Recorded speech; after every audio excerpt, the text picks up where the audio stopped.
Mis amados hermanos, hoy voy a compartir con ustedes una predicación basada en Gálatas 5, versículos del 16 al 26. Pero antes quisiera comentar lo siguiente.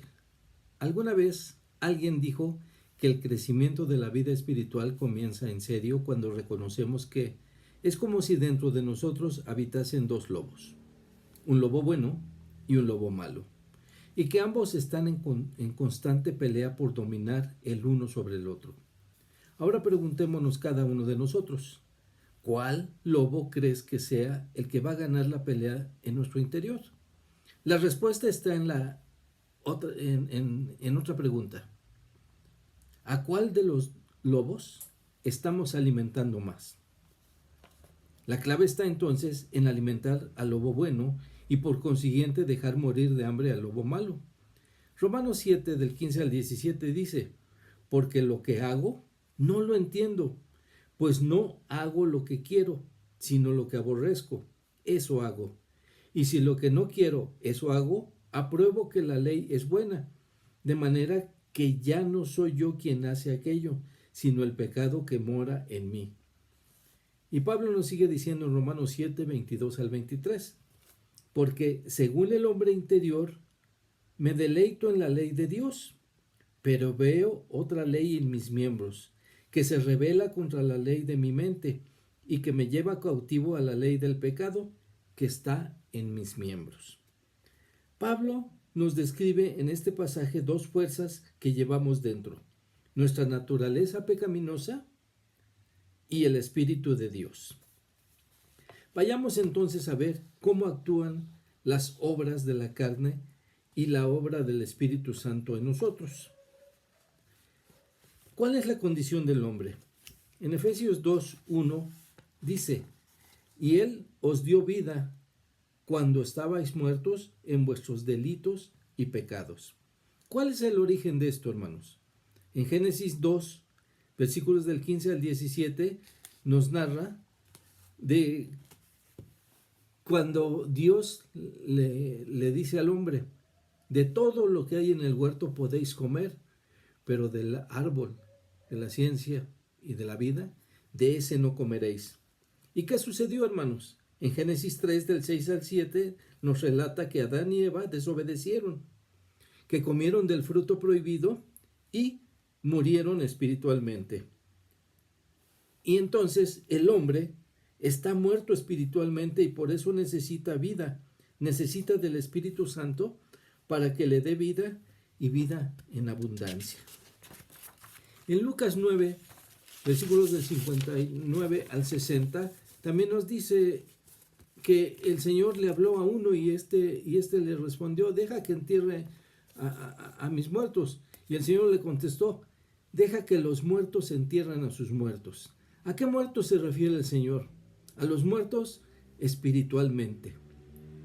En Romanos 5:8 también nos dice que Dios muestra su amor para con nosotros, que aun siendo pecadores, Cristo murió por nosotros. Y en Ezequiel 36:26 también nos dice, os daré un corazón nuevo y pondré espíritu nuevo dentro de vosotros. Aquí estamos viendo el contraste entre el hombre muerto espiritualmente y lo que Dios promete de poner un corazón nuevo y un espíritu nuevo dentro de nosotros. ¿Y por qué es necesario que ponga un espíritu nuevo dentro de nosotros? Porque estamos muertos espiritualmente. Inclina tu rostro y oremos al Señor. Amoroso Padre, gracias te damos, Señor, por esta oportunidad que tenemos, mis hermanos y yo, de escudriñar tu palabra. Te rogamos que nos guíes con tu Espíritu Santo y nos muestres el mensaje que preparaste el día de hoy para cada uno de nosotros. Te pedimos esto en el nombre de Cristo Jesús. Amén. Vayamos al punto número 1 de nuestro estudio, que es la carne es contra el espíritu. Y el punto número 1 es las obras de la carne. En Gálatas 5, versículos del 16 al 21 podemos ver esto. Empecemos por el 16. Digo pues, andad en el espíritu y no satisfagáis los deseos de la carne. Nos está hablando que el espíritu y la carne son opuestos. Andad en el espíritu viene de la palabra peripateite, del griego, que significa, no solo significa andad, sino ser gobernados. Caminar siendo guiados por el Espíritu Santo. Que sea el Espíritu Santo el que gobierne nuestro andar. Todo creyente en Cristo ha sido sellado por el Espíritu Santo. Su andar indica un estilo de vida constante que implica un progreso. Nadie camina hacia atrás. Más bien, nuestro andar es hacia la meta, y esto es querer hacer la voluntad de Dios. Los deseos, también se está refiriendo que los deseos de la carne.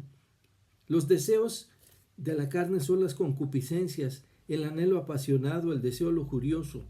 La carne no solo se refiere a los deseos de la piel, sino también incluye los deseos de la mente, los ojos, los oídos, la lengua, la voluntad y las emociones. Se refiere a todo aquello en nuestras vidas que aún no hemos rendido a la voluntad del Señor. Gálatas 5:17 continúa diciendo, porque el deseo de la carne es contra el espíritu, y el del espíritu es contra la carne, y estos se oponen entre sí, para que no hagáis lo que quisierais. Estos se oponen entre sí. Esta frase expresada por la palabra antiketai, que indica que estos no solo se oponen, sino que son adversarios. Son opuestos totalmente y se resisten entre sí. Romanos 8:5 nos dice Pablo, porque los que son de la carne piensan en las cosas de la carne, pero los que son del Espíritu, en las cosas del Espíritu. Cristo nunca será propietario de los que entregan voluntariamente su vida a ser esclavos del pecado. Los que la carne desea, lo que el Espíritu quiere, se oponen entre sí mutuamente, es decir, no existen puntos de convergencia en ningún sentido para que no hagáis lo que quisierais. Primera a los Corintios 2:14, pero el hombre natural no percibe las cosas que son del Espíritu de Dios, porque para él son locura. Y no las puede entender porque se han de discernir espiritualmente. Vayamos a Gálatas 5:18. Pero si sois guiados por el Espíritu, no estáis bajo la ley. Pero si sois guiados, la palabra griega utilizada para guiado significa llevado, traído. Somos dirigidos, no solo con instrucciones de cómo debemos hacerlo, sino guiados, tomados de la mano para llegar a la meta. Vivir bajo el Espíritu Santo llevará nuestra conducta a una actitud justa, otra forma de vida. Solo nos conduce a actitudes de justicia.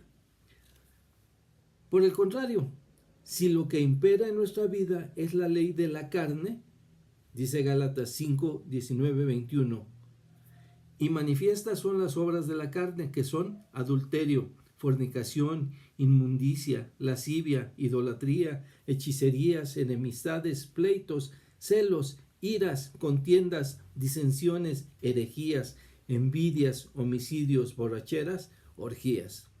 En la explicación acerca de nuestro lobo malo, es decir, nuestra naturaleza pecaminosa, el apóstol Pablo identifica 4 grupos de cómo podemos ver los pecados que nos asedian y en los cuales podemos vernos involucrados si permitimos que la ley de la carne sea la que nos conduzca.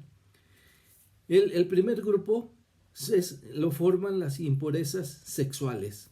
Esto es el adulterio, la fornicación, lascivia y orgías. El adulterio es la relación sexual entre una persona casada con otra que no es su cónyuge. Mientras que la fornicación son las relaciones sexuales con alguien antes del matrimonio. La inmundicia es andar en suciedad e impurezas, conducirse con deshonestidad. Y la lascivia, fíjate, es el apetito inmoderado a los deleites carnales, principalmente sexuales. Y las orgías, pues no tenemos que explicarlo profundamente. Es la satisfacción viciosa e inmoderada de apetitos y pasiones desenfrenadas, actos inmorales de exceso sexual. El grupo número 2 está compuesto por la idolatría, hechicerías y herejías, y estos son los pecados de superstición. La idolatría es la adoración a los ídolos. el amor excesivo a algo o a alguien. Mientras que las hechicerías es el arte del uso de la magia o superstición que utilizan los hechiceros y los brujos. Las herejías es sostener en forma errónea un principio falso como si fuese la verdad. Y lo falso es todo aquello que contradice la palabra de Dios, todo aquello que contradice las verdades bíblicas. El grupo 3 son las actitudes que brotan de un corazón rebelde. Y estas son las enemistades. La enemistad es la adversión u odio manifiesto entre dos o más personas. Los pleitos, actitud humana que nos conduce a estar en contienda, es decir, contra todo y contra todos. Los celos, envidia del bien ajeno o recelo del bien propio que puede llegar a ser de otro. Esto nos trae inseguridad extrema. Las iras, sentimiento de indignación o furia que despierta el deseo de venganza. Contiendas son las riñas, las batallas, disputas, discusiones y debates. Mientras que las disensiones son oposición o contrariedad de la opinión de varias personas en un parecer o un propósito. Y las envidias es el deseo desmedido de algo que no se posee o que se pretende tener y que es ajeno. Y el grupo 4 son la falta de dominio propio. Y esto se refiere a los homicidios, la muerte que se causa a una persona, las borracheras, efecto de embrutecerse debido al alcohol y que también puede ser provocado por otras sustancias que quitan la razón. Y concluye diciendo este versículo, y cosas semejantes a estas. La lista es solo un ejemplo, ya que todo aquello semejante a lo descrito es pecado, originando esto en los deseos de nuestra carne. ¿Con cuántas de estas formas de pecado te has identificado, hermano? Vayamos a Romanos 8:8. Y dice, y los que viven según la carne no pueden agradar a Dios. Este listado de pecados describe a la humanidad no redimida y que vive bajo los mandatos impotentes de la carne, lo cual solo conduce hacia la muerte y desolación. La lista de Pablo no es exhaustiva, por eso concluye diciendo, y cosas semejantes a estas. Pero abarca 4 áreas fundamentales de la vida de los seres humanos: sexualidad, religión, relaciones interpersonales y fuerza de voluntad. Gálatas 5:21, segunda parte, dice, Pablo nos amonesta diciendo que los que practican tales cosas no heredarán el reino de Dios. La palabra practican se refiere a aquellos que continua y habitualmente se encuentran en estas acciones. Hacen de esto una práctica habitual. Punto número 2. El fruto del Espíritu. El contrario de la carne. Gálatas 5:22 al 23. Por el contrario, la característica de un verdadero cristiano, donde cada uno de nosotros debiera parecerse a la siguiente descripción, ya que en el manifiesto del fruto del Espíritu está formado por los siguientes elementos. Gálatas 5:22 al 23. Mas el fruto del Espíritu es amor, gozo, paz, paciencia, benignidad, bondad, fe, mansedumbre y templanza. 9 características que definen el fruto del Espíritu. Un racimo con 3 grupos que lo integran. El primer grupo está formado por el amor, gozo y paz, y estas 3 son consecuencia de nuestra relación con Dios. El amor, en griego, ágape, es la más divina de las cualidades. Es el amor de Dios puesto por Él en el creyente. No se trata de un afecto de atracción física, ni de atracción emocional, sino de respeto y devoción. Y los demás atributos dependen de esto. Es lo que los rodea, es lo que los va formando. El gozo Es la felicidad basada en las promesas divinas y que viene de la alegría que nos da el Espíritu. No proviene de las situaciones externas que nos rodean, sino como resultado de nuestra relación con el Señor. Y la paz, el shalom, la calma que viene a nuestra alma como resultado de la confianza total en la relación salvadora de Cristo. El segundo grupo es la paciencia, la benignidad y la bondad. Dios nos da estas tres para relacionarnos con otros. Paciencia se refiere a la capacidad que el Espíritu nos da de soportar los ataques de que somos objeto, evitando así la irritación y el dolor. La benignidad es el interés sincero por los demás, que se refleja en un deseo de servir a los hermanos como Jesús lo hizo con todos. Y la bondad es la manifestación espiritual que despierta en nosotros el interés por realizar actos de bondad. El tercer grupo es la fe, la mansedumbre y la templanza. El Espíritu produce estos tres en el creyente. La fe nos conduce a comportarnos con confianza y como personas fieles y leales al Señor. La mansedumbre es humildad y amabilidad que se somete con paciencia a pesar de haber recibido una ofensa, sin deseo alguno de venganza. La templanza, dominio propio, se refiere a tener un control absoluto de nuestras pasiones y apetitos. Y estas 9 características concluye el versículo 23 diciendo: contra tales cosas no hay ley. Te pregunto, hermano, ahora, ¿caracterizan estos atributos tu vida? ¿Caracterizan estos atributos en tu trabajo, en la escuela, en tu hogar, en tu vecindario? Cuando un cristiano anda en el Espíritu, manifiesta el fruto del Espíritu, por lo que no necesita ninguna ley externa que lo guíe. Y si su vida manifiesta este fruto, no existe ningún juicio que pueda oponerse contra tales manifestaciones. El Espíritu manifestará actitudes piadosas que agradan a Dios y que caracterizan la vida de los que pertenecen a Dios por la fe en Cristo y que poseen el Espíritu Santo. El Espíritu Santo produce en el verdadero cristiano, el fruto que tiene las 9 características ya descritas, dando origen a estas actitudes. Gálatas 5:25. Si vivimos por el Espíritu, andemos también por el Espíritu.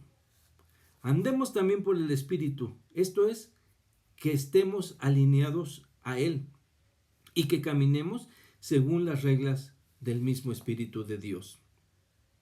El Espíritu nos capacita para una vida disciplinada en el Señor. Y tú, hermano, si ya fuiste sellado por el Espíritu, si esto ya sucedió en tu vida, nuestra carne está muerta, crucificada. Y si es así, entonces ahora vivamos por el Espíritu y aprendamos a andar por el Espíritu. Romanos 8:14 nos dice: porque todos los que son guiados por el Espíritu de Dios, escucha, estos son hijos de Dios. Punto número 3. La carne en los cristianos. ¿Qué sucede entonces con la carne? Gálatas 5:24. Pero los que son de Cristo han crucificado la carne con sus pasiones y deseos. Para que esto suceda, debimos haber llevado nuestros miembros carnales a la cruz de Cristo, con sus pasiones y sus deseos. Pablo indica que cuando recibimos a Cristo como Señor y Salvador, nuestra carne ha sido ejecutada, pero una batalla espiritual aún continúa en la mente y en el corazón del creyente, debido a los conflictos entre su carne y el Espíritu de Dios. La carne en los cristianos la traemos siempre con nosotros, la usamos a diario, pero esta debe de estar en un estado de crucifixión, es decir, debe estar muerta. Liberarnos de este cuerpo pecaminoso por completo solo será posible hasta que nuestro espíritu sea colocado en un cuerpo glorificado, Y esto será posible hasta que el Señor nos resucite para habitar para siempre con Él. En conclusión, hermanos, Gálatas 5:16 dice: andad en el Espíritu y no satisfagáis los deseos de la carne. Los seguidores de Jesucristo necesitamos asegurarnos de que no estamos alimentando a nuestra naturaleza pecaminosa. No estamos alimentando al lobo malo. No la podemos matar de hambre. Mientras vivamos en este mundo, nos acompañará todos los días de nuestra vida.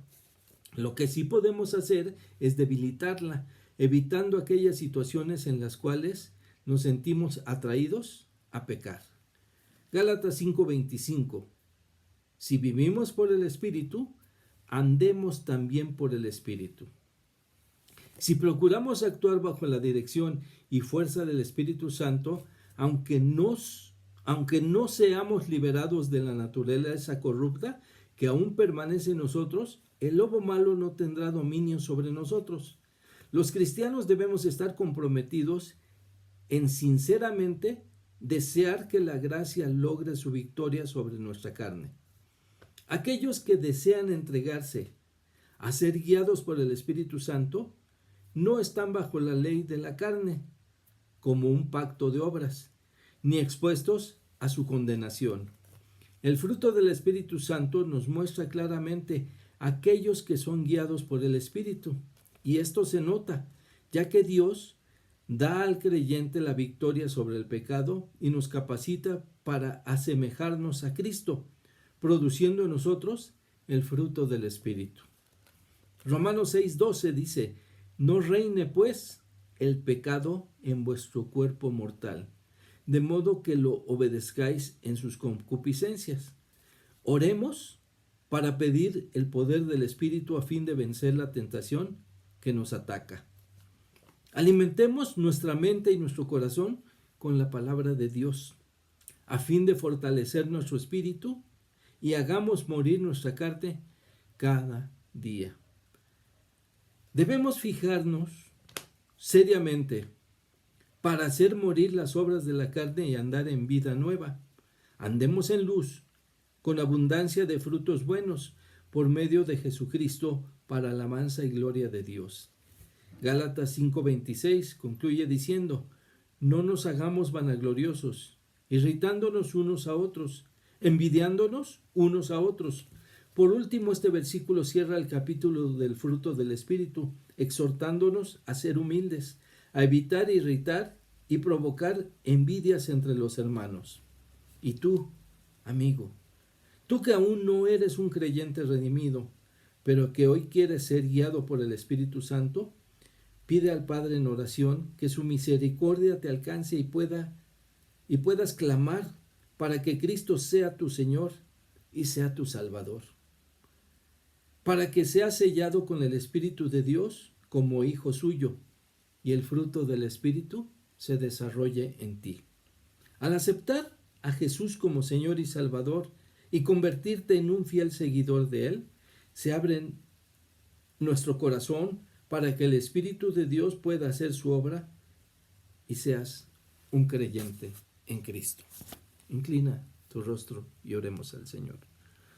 Bendito Padre, gracias te damos porque, Señor, tu palabra es clara y tu mensaje es esperanzador. Te rogamos, Padre, que nos ayudes a vivir en el fruto del Espíritu para que no haya ley en contra de nuestras acciones. Y te rogamos, Padre, por aquellos que aún no te conocen, para que pidan ser sellados por el Espíritu Santo y tú, tu Hijo amado, pueda vivir en su corazón. Te pedimos esto en el nombre de Cristo Jesús, Señor nuestro. Amén. Bendiciones, hermanos.